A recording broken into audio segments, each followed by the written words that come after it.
Let's start it off. Let's start off from this side. Your name and your character from Assassin's Creed. My name is Casanvar. I play Altair Ibn Lahad from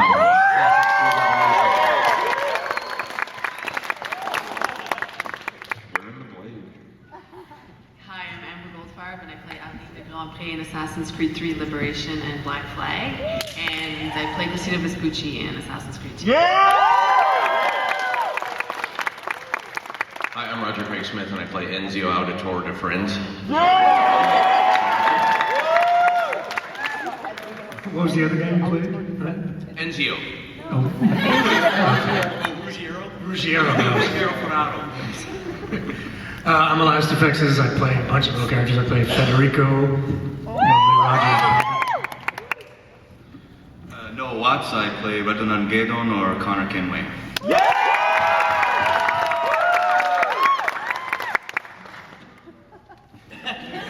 I'm Adrian Hough, and I play Haytham Kenway. You guys all had Starbucks this morning, didn't you? So what? Yeah, I hope so. We're good. Yeah. We got that caffeine flowing. What is... This is interesting. Strangely familiar, yet not. Right. No, what is your favorite thing about being in the voice acting gaming industry? I know we've all done stuff in TV and in movies and live action, but what is your favorite thing that you can bring to video games? Gentlemen? I'm always first. Okay. So early to be first. I think the thing that I really enjoyed about it is like a whole new medium to play in as an actor, because it's a combination of theater and film, and it's and the scenes that I got to play with Connor and with Tio, with Noah and Tio. She's very early. We're quite intense and a lot of really great character writing. I think that was my favorite part, and sort of flying off in secret to an undisclosed location for a year and a half to work on something that I couldn't tell anybody about. That was a lot of fun too. Well, you have credit as Nightcrawler, and I think you can bring like the accents to an Assassin's Creed game. Yeah, well, you know, I do a number of British accents and a German accent for the Nightcrawler, and yeah, I do a couple of characters in the AC franchise as well, but I can't tell you about them because they're in the next one. I guess my favorite thing is being involved just in a video game, because I've played games since I was young, and I'm kind of a little bit maybe have a problem with too much gaming. So when I found out it was a game, I was just ecstatic, because I finally get to bring my hobby, one of my favorite hobbies, and my work together, and it was just fun as hell. You know, can't complain. I like this time. The thing I like most about working in games is you guys, like the fans of the game, in particular. Whether it's a game like this one or other games that I've done, I just the connection it makes with people is something that is really interesting and really strong, and I love that. Yeah. For me, it's the fact that I get to do stuff that I would never, ever be considered for. Who is this? What are you sneaking up on us? That I would never be hidden blade. That I would never be considered for in the on-camera world. So it's like I was making the joke yesterday that being short doesn't really lend itself to a lot of mocap work and that kind of thing, and but getting to voice these big, awesome characters, even though I look exactly like Ezio, spit an image. You could pull it off. I could, yeah, exactly. You cosplayers I feel like an adorable little mini Ezio. It hasn't that much sun. But no, it's great to think that like in the on-camera world, you sort of, they look at your appearance a lot, you know, in many ways, and whether or not that works with whatever they're trying to do. Whereas with this, it's just, do you sound 8 feet tall? Do you sound like an elf? Do you sound like this? Do you sound like that? So that's, for me, that's great because it gives you so many more opportunities. I'm sorry, before we move on, we have another panelist, Dio Horn.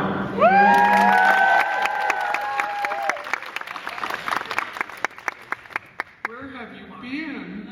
Hello. You have your coffee. It's all good. Everything's good. That's good. Okay. No excuse to sleep in. You're on East Coast time. Good morning, Kaniehtiio.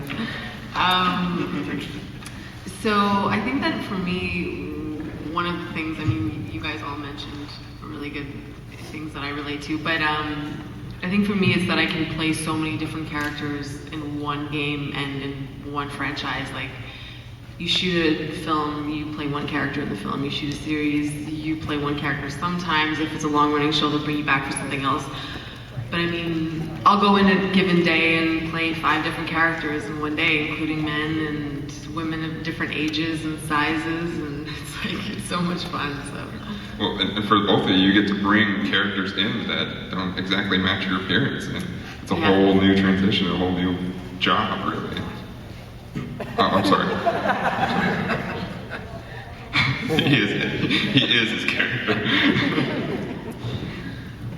The problem going last in the panel because everyone else said all the good stuff and I gotta make shit up. So, in addition to everything else, what I love, much like Noah, I am a huge gamer and a geek from days gone by since I was a kid, and I love being, when you do a movie or a film or a television show, you're part of a 2-hour experience that has its life and then it's gone.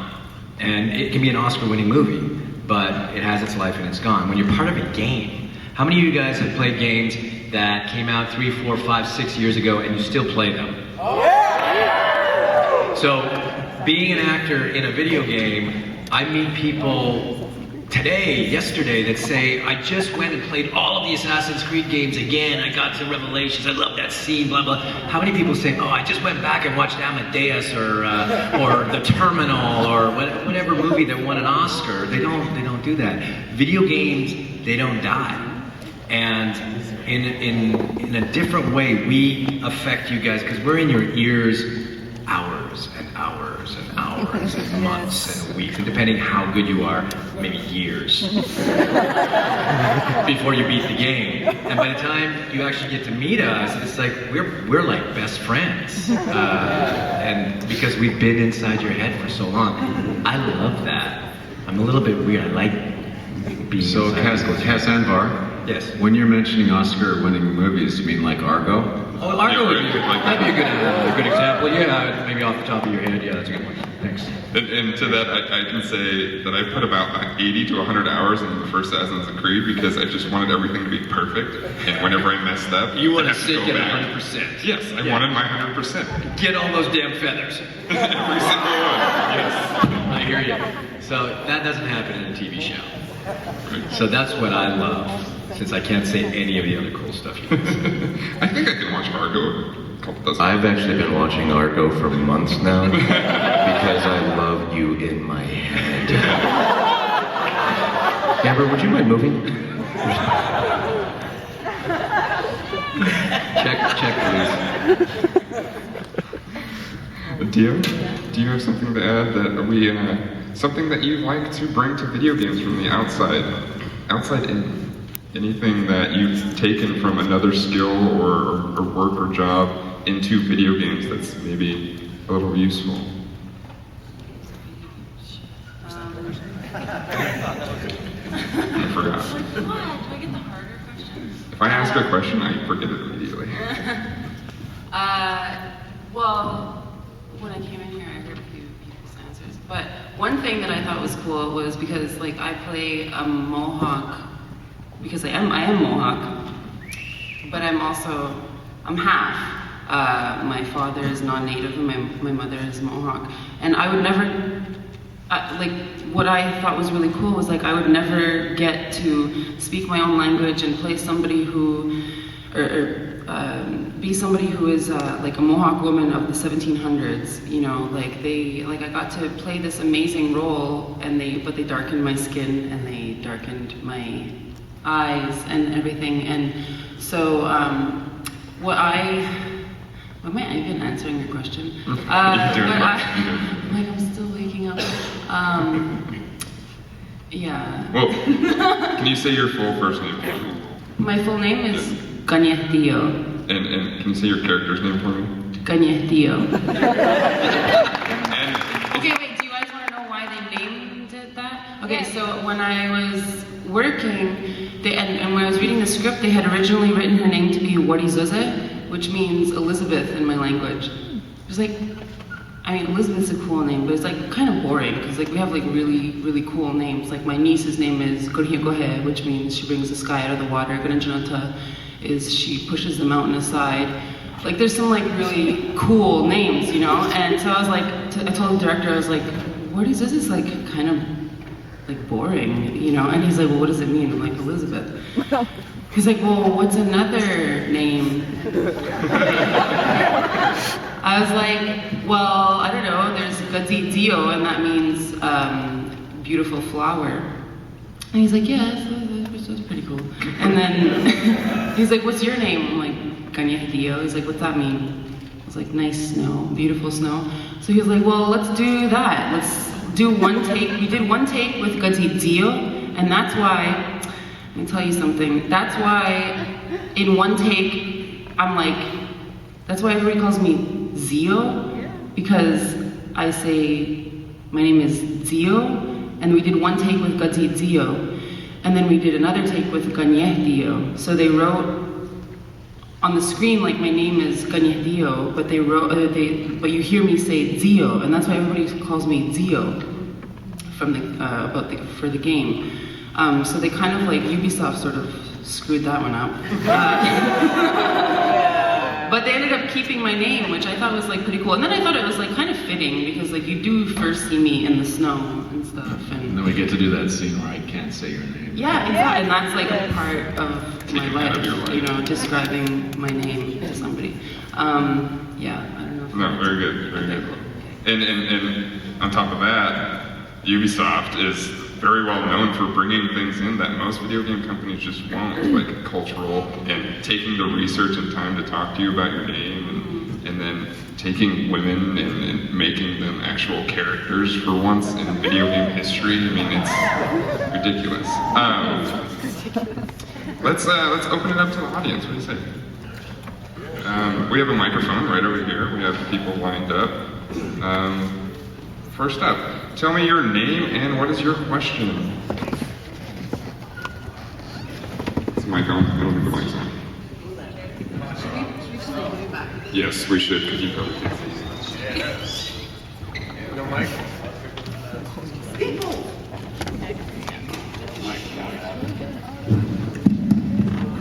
Hello? Hello?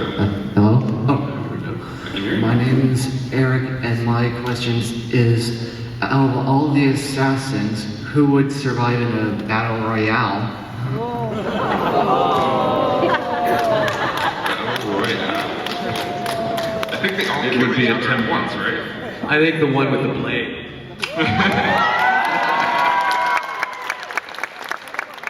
I'm pretty sure the one with the tomahawk would pretty much ruin everything. What? Rishi or Ferraro would kick everybody's butts. I think that would open up a hole in the space-time continuum. Yeah. All matter would cease to exist if that much awesomeness was to be in one location at one time. Kind of like today. Yeah, it's just everything's gonna end badly. You can't put them all in one room. It's an unstoppable force meets an immovable object. Exactly. I was in the room with a few assassins earlier and I felt very threatened. Does that answer your question? Thank you. Hello, everyone. Hello. My name is Rick, and first off, I want to thank you all for coming to beautiful, humid Sacramento. And here at SacAnime, which I now decide to call SacAnime. Yes. And my question is mainly for the Assassin's Creed 3 cast. I know you guys did a DLC called Tyranny of King Washington, where Raton Haytham, did I get that right? What? Or Radun Hagedu. That's how you say his name. Okay. And where he had to face George Washington now trying to be king. And my question is, even though Adrian didn't work much as Haytham, because we don't know what happened to him because he just kept getting hidden way to Ezio. My question is for all three of you. What are your initial thoughts that your character, like in the main game, they're supporting characters, and then the DLC comes out, and now their characters change differently? Like Ezio's alive when Connor's adult, and we don't see that much of Haytham, and all three of them somehow have a link that they all have a common goal in beating George Washington. These DLC, I wasn't as into that DLC as I was the main game. They went a different direction with it, and it kind of, I liked the idea that he got to see his mother as an adult. But I don't know, it just almost seems like a wholly different game. Like it doesn't seem like it follows the same rules as AC3 or the traditional AC. Now Connor is probably the first one who's got like superpowers. Like the other ones don't, other assassins don't have, they can't turn into a giant like wolf or a bird or a bear or whatever. So that's kind of what I didn't really dig about it, is because Assassin's Creed has always been like realistic seemingly. You're playing a character, I mean these, leap of faith are kind of pretty like possible, but still there's still what, he wasn't flying, he wasn't shooting laser beams out, he wasn't transforming into something else. So it just seemed a little different than the regular game. I don't know, does that answer what you're saying? Yeah, I think it pretty much hit what I'm looking for, but thank you very much. You're welcome. Oh my god!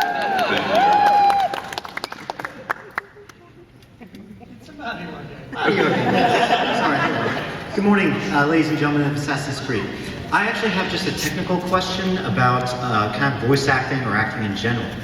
With a lot of video games today incorporating a lot of action, screaming, and yelling, what kind of voice acting techniques do you have in play to make sure that you don't permanently lose your voice? A week off. Seriously. Well, I honestly, when I see that there's yelling in the script, I ask them to put those scenes at the end, because inevitably, like even if you're careful, you often do strain your voice if you really want to give your performance your all. So yeah, I'll ask them to put it at the end of the shoot. And if it's 2 days consecutively, which is rare, because usually they space out the shoots, but you can also say, hey, can we move those scenes to tomorrow? And they're understanding of that, They don't want us to like suddenly sound like a horse. There are full days. There are full days where I don't know, they're called barks or onos. There's like a full day of just, okay, now you're running. Now you're running faster. Now you're jumping 3 feet. Now you're fire. The fire.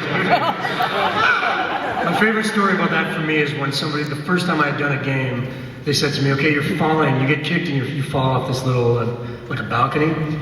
And so when naturally, and any of you would have done the same thing on your first time, I went,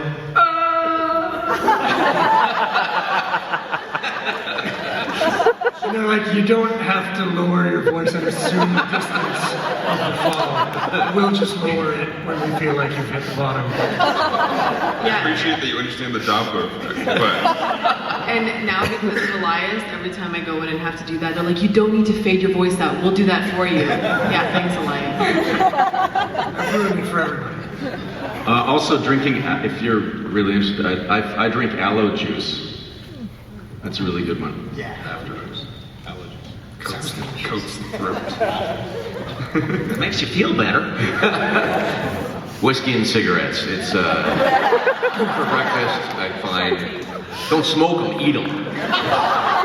Coats the throat, right? Are they vegan? Exactly. Oh yeah, free range cigarettes. I like Smoking's bad, eating them is healthier. Exactly. There you go. Yeah. Don't do that, by the way.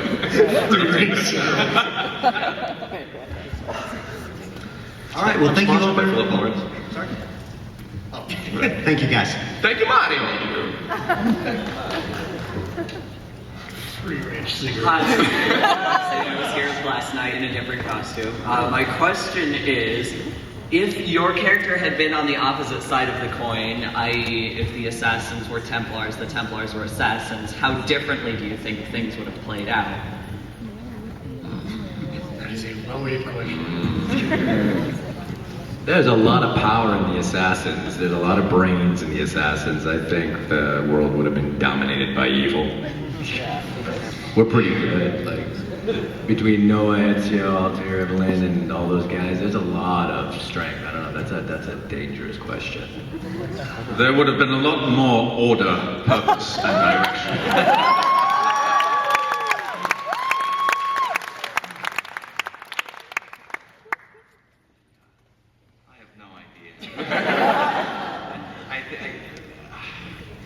I just don't see that happening. Because Connor's just way too nice. You'd have to have some sort of flip and maybe go a little psychotic for a while. And I don't know, like you said, I think it would be dangerous, scary. I don't want to think about that. Keyword is bad. Would have been bad. Maybe the world we live in is ruled by Templars. Dun, dun, dun. Just saying. Thank you, guys. Thank you. Thank you. This is getting very dark this morning. Hi, I'm Morgan, and my question is for the assassins. So, let's say that space-time continuum thing did rip open and you all landed in present day and you couldn't leave each other's sides until you got back to where you were. So what's the question? Like, how would you react to that? How would the assassins react to that?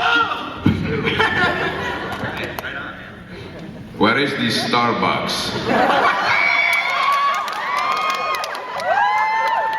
There's Altair holding my hand. Are we handcuffed together, or we literally can't leave each other's sides? That's optional. Okay. Yeah, that's those other websites we were talking about. I don't really want to talk about that anymore. It's a little upsetting and disturbing. So is Haytham still dead in this scenario?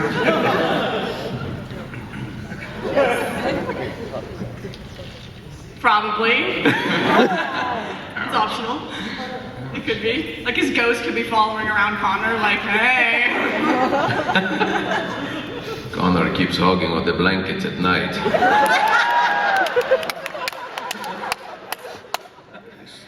So many people are going to take advantage of that.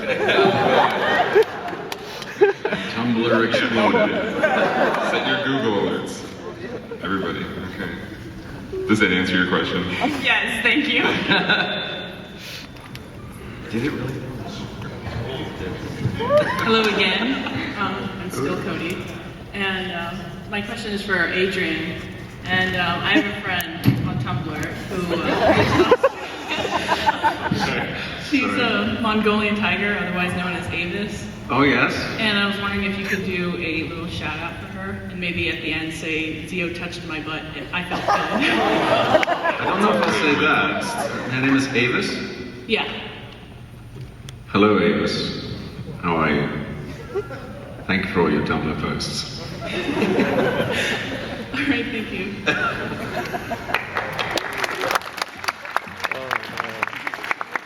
And you did touch your butt.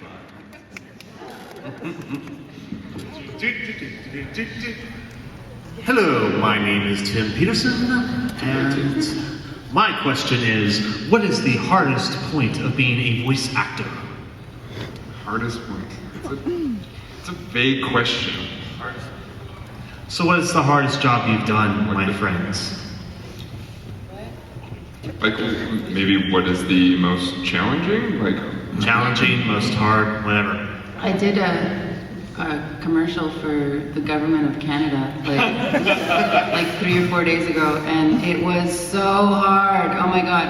It was like a little piece of text, and I had to do it for like 2 hours. It was awful, and I mean I still got paid. It was great, but that was really hard. I don't know why. Like, I think because I had to be so like, this is a message from the government of Canada. Visit cdc.gc.ca.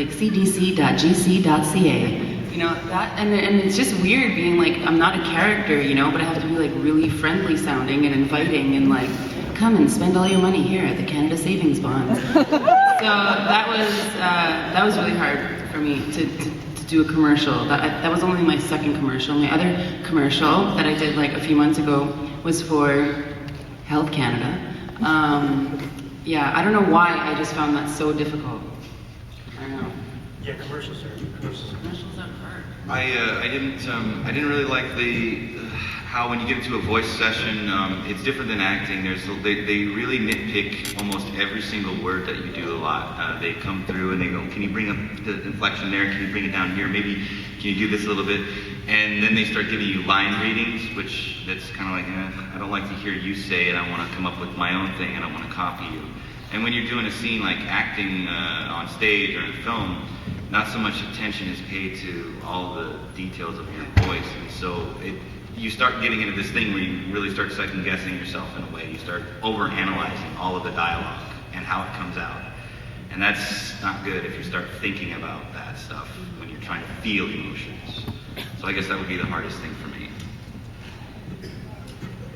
I think that the hardest thing is it totally ties in with what you're saying, Noah, is when you're asked to perform a certain way that ends up feeling really pushed and like you're overacting, because they're listening to you in the recording studio and they don't have the scene in front of them with, you know, your facial expressions and your body language and what the other actors are doing.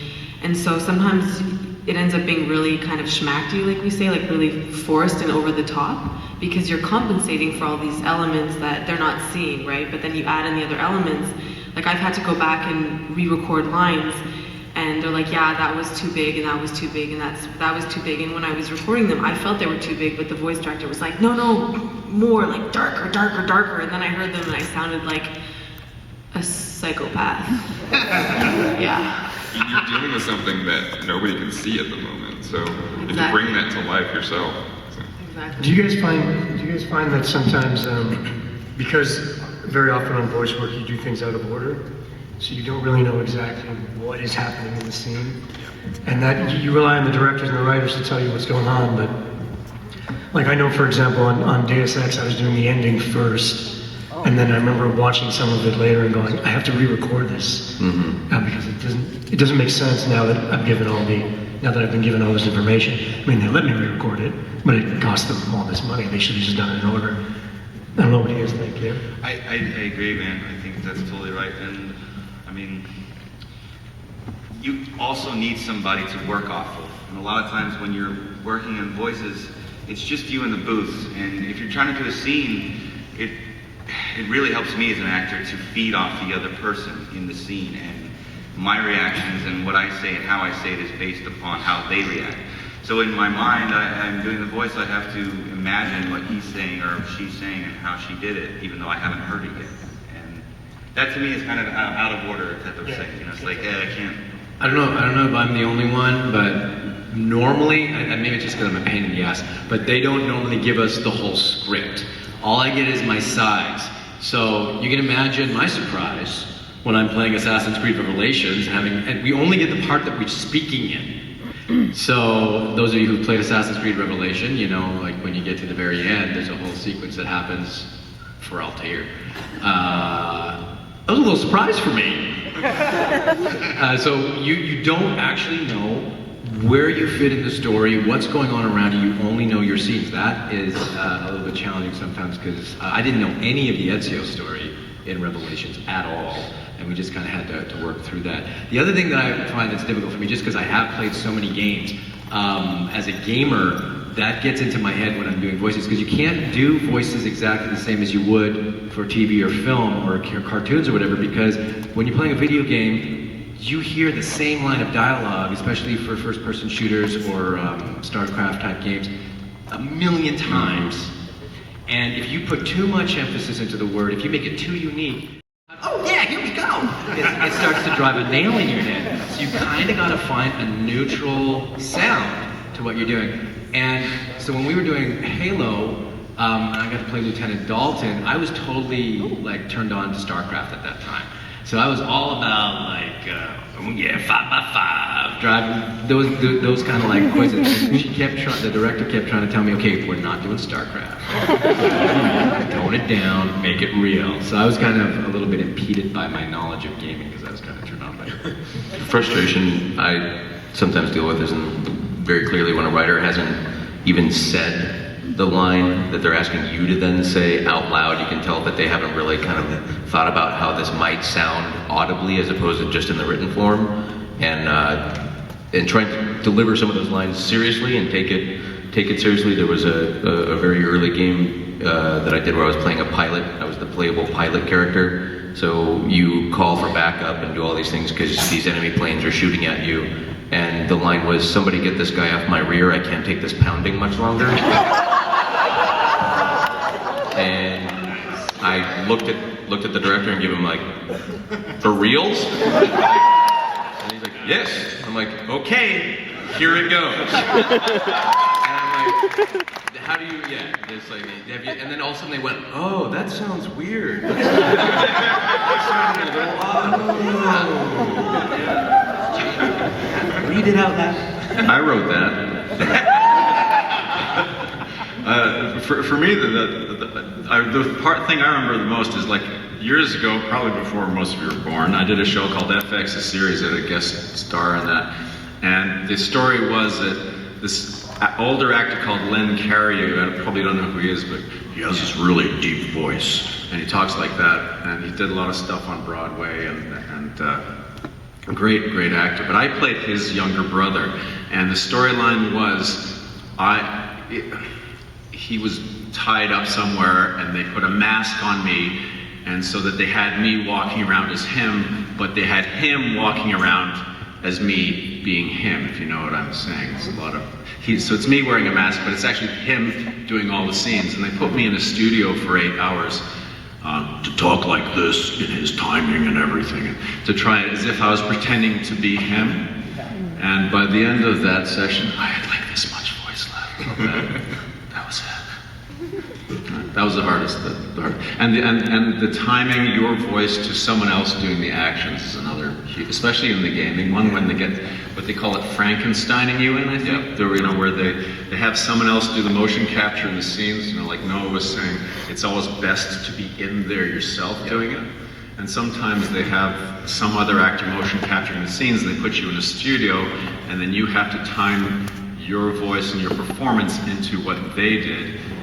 Whereas my feeling as an actress, it's much more organic and much more interesting if you can get it first time in the room yourself. It's like the cart before the horse kind of thing, where you go, wait, this one of the exact, and it's trying to find that happy medium. Because I concur, Doctor. The message is authentic. Well, thank you, and I shall see you, Ezio, more so on Yard Crashers. Oh, lovely. Did you hear that smattering of applause for the Yard Crashers reference?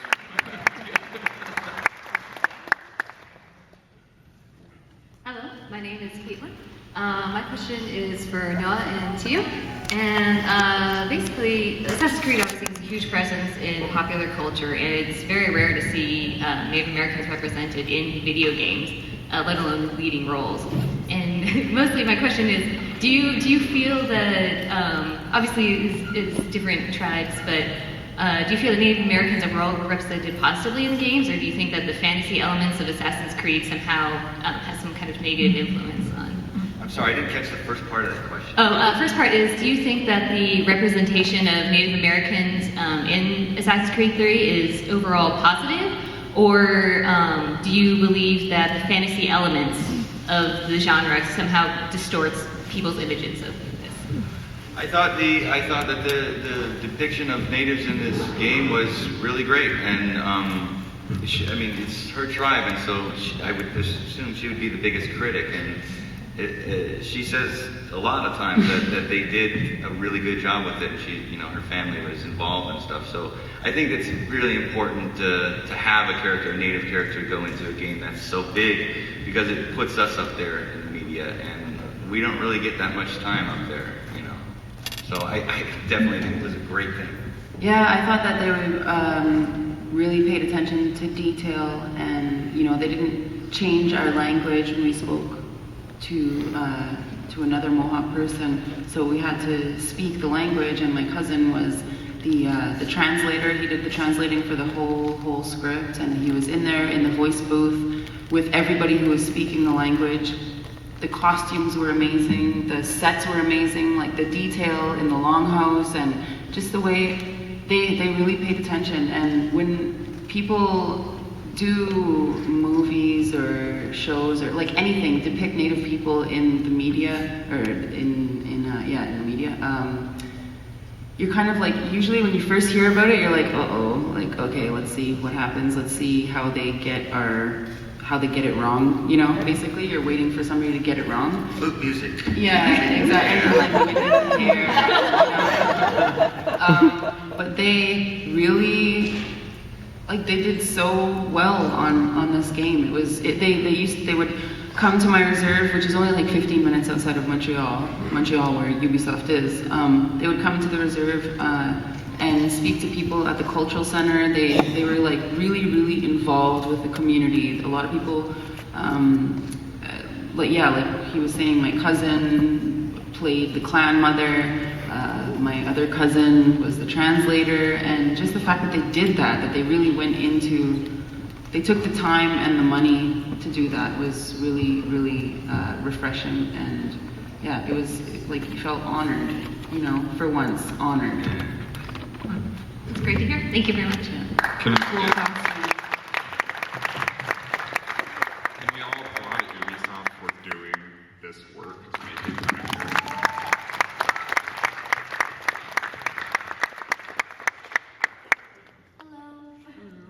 My name is Evangeline.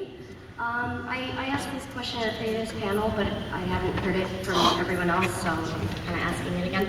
Is there like a scene that you've done out of all your work that just kind of sticks with you? Like you just look back on it sometimes and, either it's something that just, gets you riled up or just hits you like on an emotional scale where you just like, wow, that was great and I really enjoyed it.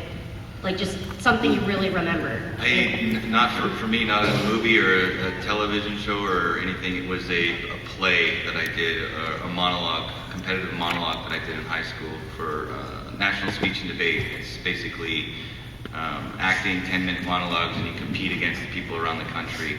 And it was about a Puerto Rican kid who was struggling with his brother being in the Iraq War and how he's dealing with wanting his brother back home safe. And I did really well with it. I placed really high in the national level, and that seemed to me, whenever I need to work into a really emotional state, that piece always, I can just take it out and do it, on my own. And it brings me a lot of emotions, and I'll always, cherish that piece. So. For me, a hard scene, and it was so sad. I was like, oh my God, I'm so good. No, I'm just kidding. When I watched it, was when Kaniehtiio and the character dies, and the little boy is like, Ista, which means mom. That was like so emotional, and watching that, I was like, that was like very, very memorable for me. That, and then also, which, like, I had fun doing this scene, but people seem to really love the scene in Hemlock Grove where I eat a worm and then I get possessed. Like, I always get, yeah, right? But that was a fun scene. So I'll always remember it, mostly because everybody else seems to really like it, and I appreciate that.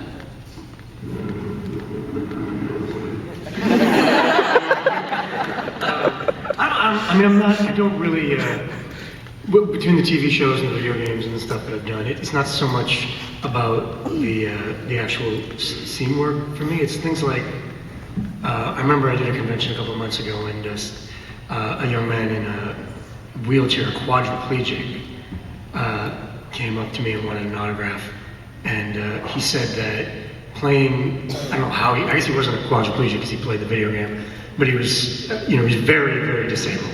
And he said to me, playing that game, playing Deus Ex specifically, because it's about somebody who was in a major accident and gets repaired. he said it just inspires him every day and stuff like that. That's the kind of stuff that I love about being an actor. In the end, it's an amazing job. It's a fun job, and it's a silly job.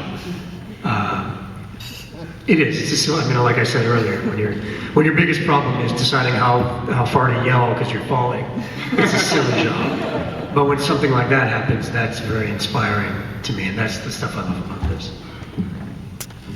If you guys will indulge me, can I go after the scene that really had the most impact on me? Are you guys cool with that? Okay. Cool. I need about a minute to get into character. Somebody get this guy off my rear. I can't take this pounding much.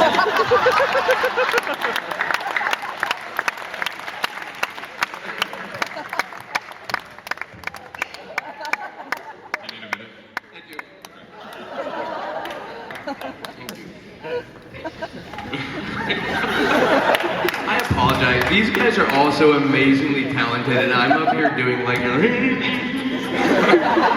that's what you hear. It's like wonderful answers, and I'm like, I'm gonna do my get this guy off my rear joke again. You have one more, Roger. Just like the threes. Just one more. One more. There you go. Yeah, the power of threes. All threes. Well, anyone want to bring it back down? Sorry. The scene that came to mind when you asked that question, and I think it's actually because I'm sitting beside you, is the scene.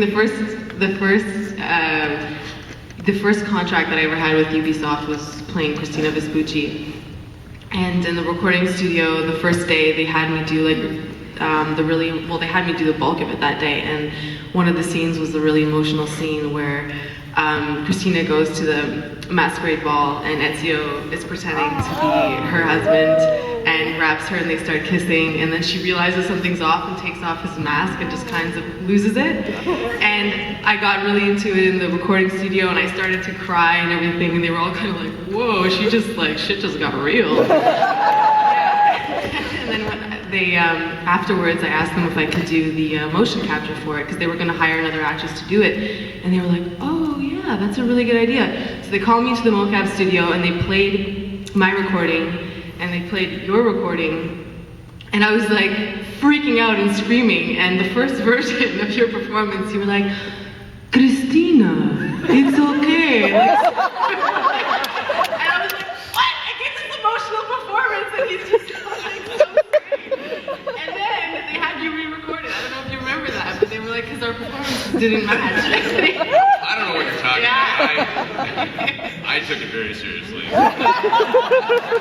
It's funny because you don't know how the other actor's gonna do it, right? And then and now it works perfectly. Well, and obviously too, like that's that element of like what everybody's talking about. We don't like. It's rare that you get a chance to work with someone so that you can get that proper feedback. I've had cringeworthy moments playing the game where I go, I know for a fact that they directed us to this like projection level, and it's like I'm helping somebody up off the ground, and then I go like, join me in this fight for you. Super loud. I'm going, what was that? If only we had known what it was. And I'm sure that's what that. I mean, not that I ever phone anything in. I wouldn't have been emotionally disconnected, but at least also too, like you were saying too, it's nice that like with Deus Ex, you were saying that you get to go back and touch it up again, thankfully. Whereas like on camera, I don't do on camera work, but I know that that's one of the biggest challenges is the budgets that are involved. They can't go back and re-record and get all the production crew and all the sets out there and everything. It's like, but with audio, thankfully it's just little ones and zeros, and you can go, hey, I'd like to tweak that a little bit better so that it doesn't sound like no! And you go, Christina, it's okay. What's the deal? Take a chill pill.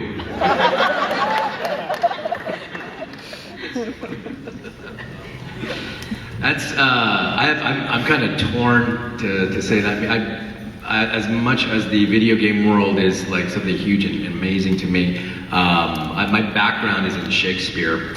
Ran and was in a Shakespeare company for 10, 15 years. Most of my most powerful memories are from Hamlet and Macbeth. Oh, can I say that? No, you can't say that! We're all gonna die. Alright, we're all doomed. But that's where I actually derive a lot of my inspiration and love of acting is from Shakespeare and like in Hamlet, the "Oh, what a rogue peasant slave" and the "to be or not to be" speeches. From the other part of my world, from the video game world, I would have to say, not one particular scene, but I loved being able to play a character, specifically Altair, that gets to age from the age of 28 to about 92 in a single journey. And, you know, and this is actually a secret that nobody knows, except for maybe all the people I told last night. That the first time I did Altair aging, we went in a complete weird direction with it, and I didn't know this, but Ubisoft was like, "What the hell is that? That's not his voice." And then they were like, they wanted to fire me. And so my director fought for me and said, "Well, no, we just took him and let's just try it again." So they brought me back in, because the first time we aged Altair was he kind of got into a little bit of a weak and older man voice. And they said, "That's not our hero." And I totally agreed when they played it. So I said, let's go back.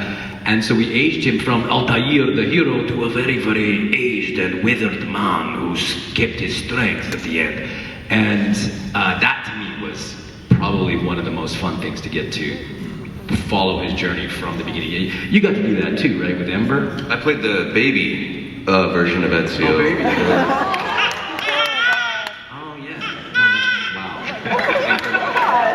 I don't know what they're saying about you phoning it in. Somebody get this guy off my rear. I can't take this pounding much longer. That's three. I got it. Thank you. But I agree. That was getting to do what I was able to do, and Ubisoft letting me do that. Because they could have easily hired a far more talented, much better actor to be older Ezio. Doesn't do all that, but they gave us those opportunities. And Ubisoft is a great company for letting us do what we have gotten to do with all these roles. It's awesome. I have a couple of scenes from AC3 which I really enjoyed. The scenes with both the scenes with all of the scenes with Tio and Noah are really great. I particularly like the one. And the one on the rooftop where I talk about that long speech about order, purpose, direction, and all that, because it really lets you know about the character and the stuff trudging through the snow and chasing after Ezio. And she, "Are you touched in the head?"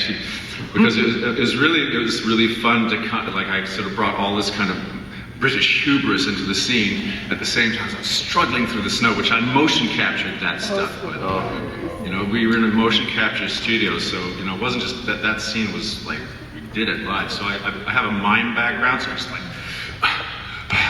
And then she totally undercuts his hubris with this, you know, "Wait, what's wrong with you?" kind of attitude. I really enjoyed how he comes off his pedestal with both those characters, but still fights to retain it, and that somewhere along the line he gets emotionally touched, like his inner pain. I mean, I like all that character stuff, but the momentum, I guess, as an actor was also in the theater. I did a play a few years back called Vigil by Maurice Pannett. You probably haven't heard of it. He's a brilliant Canadian writer, and it's a two-hander. The other actor in the play says 5 lines, and but yeah, it's one of those. And my daughter, who was 12 at the time, came to see it, and you know, sometimes when kids get fed up with their parents being actors, you know, let's face it, if you're a parent, you know, it's an interesting career to have if you're a family man. But it's a dark comedy, and so there'd be times on stage where I knew that the gag was coming, and then I'd get them, and they would laugh, and then you'd turn it around, and suddenly I heard audible sobs in the audience. And then after that performance, and it was one of those ones, you know, when you just feel like the gods are with you. It's amazing sensation, because it's really humbling when a play goes well. My daughter came back after the show, and she came back, and her eyes are just like, she's bawling her eyes out, and I thought, I got her, you know? And that's the kind of thing that sort of floats my boat. Yeah. Thank you. We have time for a couple more quick questions. Hello there, I'm Andrew. Hello. I have a quick question for Tio and Noah. What was the name of the language used in Assassin's Creed 3? The Native American language. Kaniehtiio, that means Mohawk. Thank you so much. Part of the Iroquois Confederacy. Yeah. There's 5 nations, well now 6 nations in the Iroquois Confederacy. There's Seneca, Cayuga, Onondaga, Oneida, and Mohawk. And then in the 1700s, the Tuscarora people were added onto the Confederacy. And the nation that they used in Assassin's Creed was Mohawk. There you go. Awesome.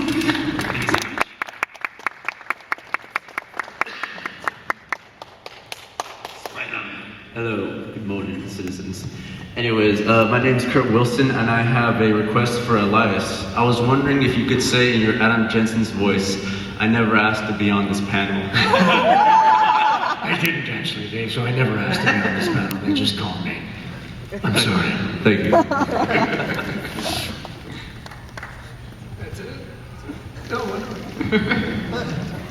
Hello? Hi, my name's Dante, and so in Assassin's Creed, they kind of go towards different historical civilizations that have big events. So I was just wondering, what are your guys' takes on the different times that they use for Assassin's Creed?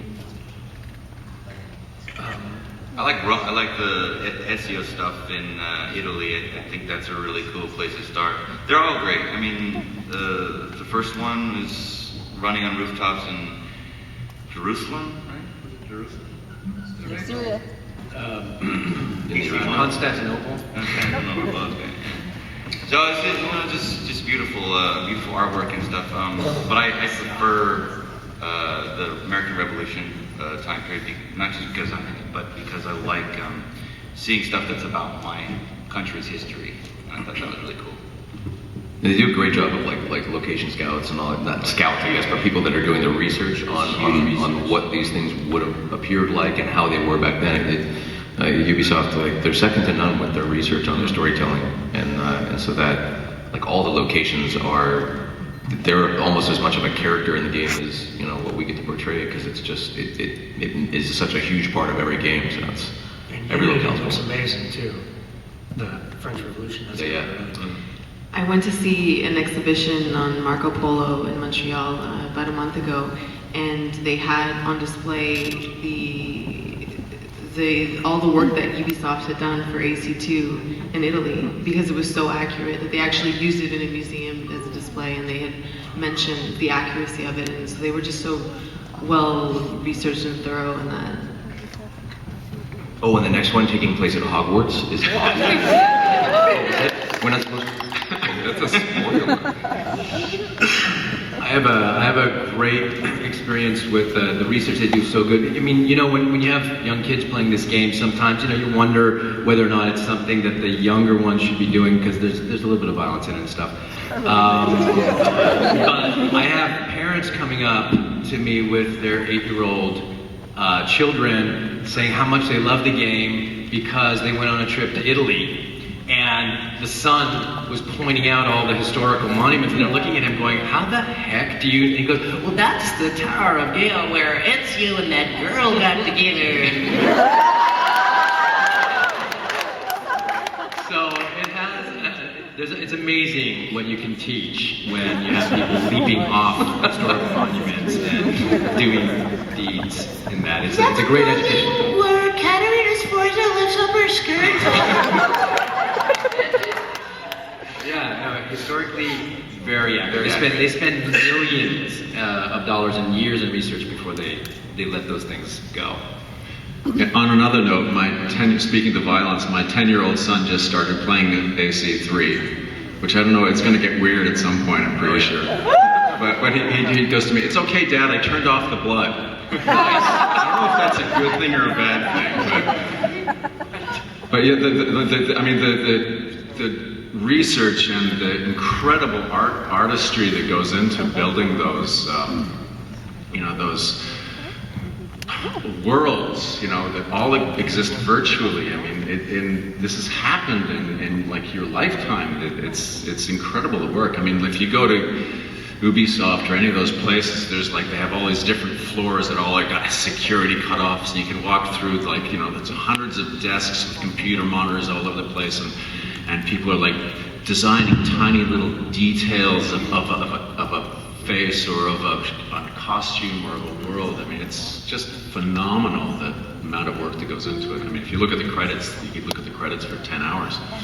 It's a lot of incredibly talented, amazing work that goes into it. Thank you. Thank you. I think that's all the time we have for questions. No, but that's why I'm the one saying it. I want to thank everybody for coming out.